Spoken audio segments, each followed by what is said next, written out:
कल को कोई आके दावा करेगा संसद को खोद दो, कम से कम प्रधानमंत्री की डिग्री मिल जाएगी, उसका तो पता चल जाएगा कहां है। संसद खोद दो। अगर जेल वेल की बात करोगे ना, जिस दिन सत्ता परिवर्तन होगा एक भी आदमी बाहर नहीं दिखेगा। वो बोल रहे हैं जेल क्यों गए? में बात न करें, आप बोले संविधान पर। आप प्रोग्राम को आपस में बात, फिर ऐसी बातें मत करो। आपस में बात नहीं, ये धमकी देने की बातें मत करो। अडानी की दलाली करने वाली सरकार हमसे सवाल कर रही है। भ्रष्टाचार को बोलेंगे। जेल 3 घंटे ईडी सीबीआई दे दो, सबको भेज दूंगा। गाय काटने वाली कंपनी से चंदा लेने वाले लोग मेरे ऊपर सवाल उठा रहे हैं। गली गली में सो रहे हैं। नरेंद्र मोदी चोर है। कोई बात रिकॉर्ड पे नहीं जाएगी। नरेंद्र मोदी चोर कोई बात रिकॉर्ड पे नहीं जाएगी। नरेंद्र मोदी का दोस्त अडानी बांग्लादेश को बिजली सप्लाई करता है। आप इसे बिजली सप्लाई करता है। प्रधानमंत्री पर आपने भारत की बिजली चोरी करके, भारत की बिजली चोरी करके बांग्लादेशियों का घर रोशन करते हो। संविधान पर बोलिए संजय जी, क्या बता रहे हो? ये भ्रष्टाचार के खिलाफ बोलेंगे।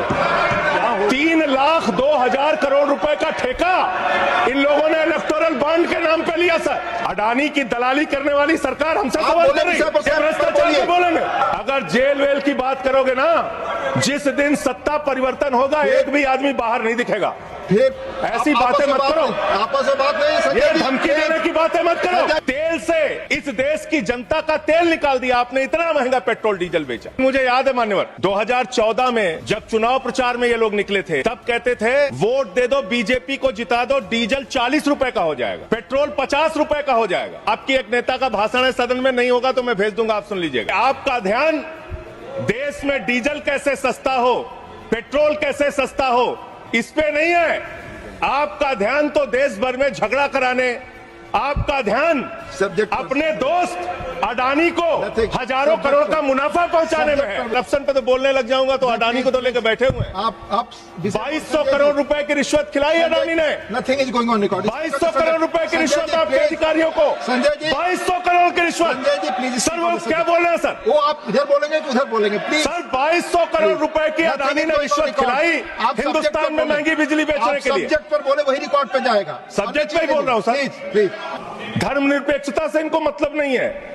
हमको अगर दर्शन करना होता है मान्यवर, तो हम काशी जाते हैं, महाकाल का दर्शन करने उज्जैन जाते हैं, प्रभु श्री राम का दर्शन करने अयोध्या जाते हैं। लेकिन भाजपाइयों को जब दर्शन करना होता है तो ये मस्जिद में भगवान का दर्शन करने जाते हैं। मस्जिद में भगवान का दर्शन करने जाते हैं। मस्जिद में मंदिर खोज रहे हैं पूरे देश के अंदर। दोहरी नीति नहीं चलेगी। आपके लड़के कतर के शेखों के साथ बिजनेस करेंगे, दुबई के शेखों के साथ बिजनेस करेंगे, यहाँ मुसलमानों के खिलाफ हिंसा की बात करोगे। धर्मनिरपेक्षता से इनको मतलब नहीं है। हमको अगर दर्शन करना होता है मान्यवर, तो हम काशी जाते हैं, महाकाल का दर्शन करने उज्जैन जाते हैं, प्रभु श्री राम का दर्शन करने अयोध्या जाते हैं। लेकिन भाजपाइयों को जब दर्शन करना होता है तो ये मस्जिद में भगवान का दर्शन करने जाते हैं। ये भारत खोदो योजना चला रहे हैं देश में। अरे मैं कहता हूं, अगर इतना ही खोदना है, कल को कोई आके दावा करेगा संसद को खोद दो, कम से कम प्रधानमंत्री की डिग्री मिल जाएगी, उसका तो पता चल जाएगा कहां है। संसद खोद दो। अगर जेल वेल की बात करोगे ना, जिस दिन सत्ता परिवर्तन होगा एक भी आदमी बाहर नहीं दिखेगा। वो बोल रहे हैं जेल क्यों गए? बात न करें, आप बोले संविधान पर। आप प्रोग्राम को आपस में बात, फिर ऐसी बातें मत करो। आपस में बात नहीं, ये धमकी देने की बातें मत करो। अडानी की दलाली करने वाली सरकार हमसे सवाल कर रही है। भ्रष्टाचार को बोलेंगे। जेल 3 घंटे ईडी सीबीआई दे दो, सबको भेज दूंगा।